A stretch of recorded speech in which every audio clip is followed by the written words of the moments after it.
In the world of mortgages, things can get trippy. A lie isn't always what it seems.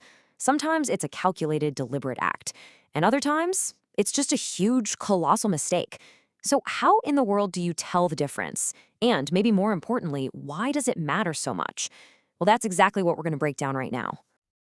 Okay, let's kick things off with a little puzzle for you. Picture this: two loan applications, and both of them are seriously flawed. I mean, huge errors. At first glance, you'd think, yep, both are bad news. But here's the twist. Legally, they are worlds apart. So what's that one big difference that changes everything? Let's dive in and figure it out. All right, let me introduce you to our main players today. First up, we've got borrower Brian. Now, Brian is knowingly faking his income documents. He's trying to get a loan he absolutely knows he can't afford. And then there's loan officer Linda. She's not trying to trick anyone. No, she's just completely buried in paperwork, and because of that, she totally misses some huge, glaring errors on an application. Now, both of these are big problems, for sure. But as you're about to see, they are definitely not the same kind of problem. Okay, so let's start with Brian. We need to take a closer look at what he's up to. What he's doing, it falls squarely into a category called actual fraud. And really, the easiest way to think about it is right there on the screen. It's an intentional lie. So when you look at the official definition, it's actually pretty clear-cut. It all boils down to one thing: knowingly lying or hiding a really important fact. The whole point is to deceive someone to get something valuable, in this case, a mortgage.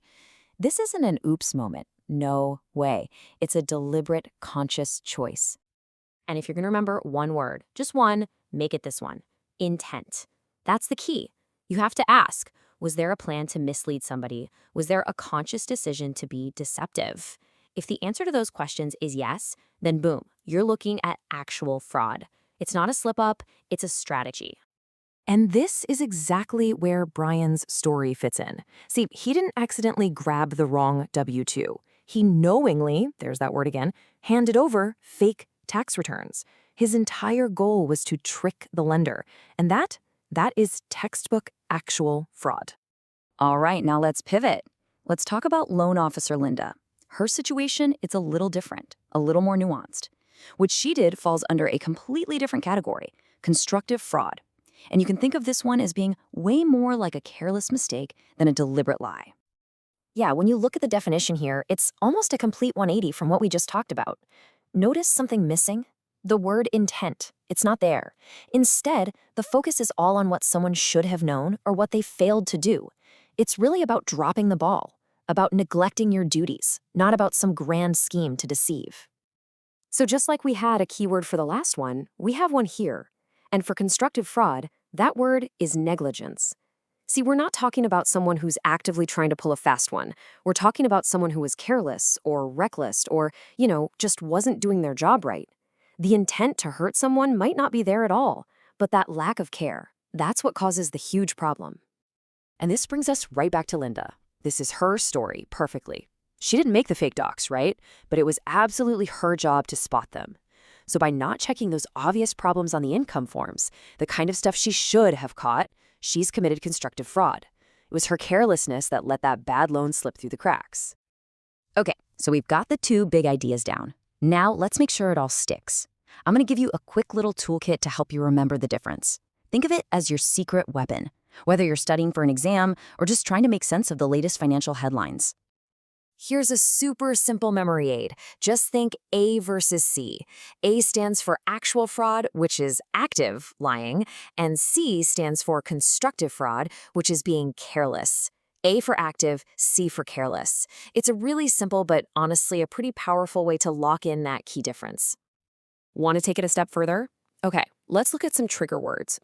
When you see words like intentional, knowingly, or deliberate pop up in a scenario, a little alarm bell should go off in your head.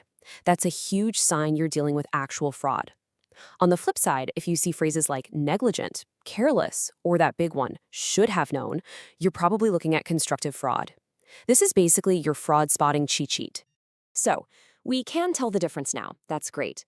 But the big question is, why does it even matter? Who cares if it's one or the other?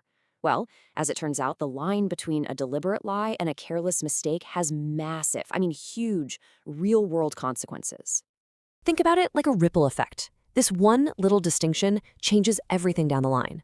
It's what determines how serious the legal penalties are going to be. It's how the courts separate a deliberate criminal from a professional who was just negligent. It even impacts how banks and lenders assess their own risk. And really, when you zoom out, it's one of the core ideas that helps keep the whole financial market from going off the rails. Look, at the end of the day, it really all boils down to this. Our entire legal and financial system treats a deliberate plan to deceive way more seriously than it treats a failure to be careful. The punishment, how people see it, the entire legal response, everything is shaped by that one single, all-important factor: intent. And that kind of leaves us with one last question to chew on, right? We've gone over the legal definitions, which seem pretty clear, but we all know the real world is messy. It's not always so black and white. So I'll leave you with this. Where do you draw the line between an honest mistake and real misconduct? It's something to think about. Thanks for joining me.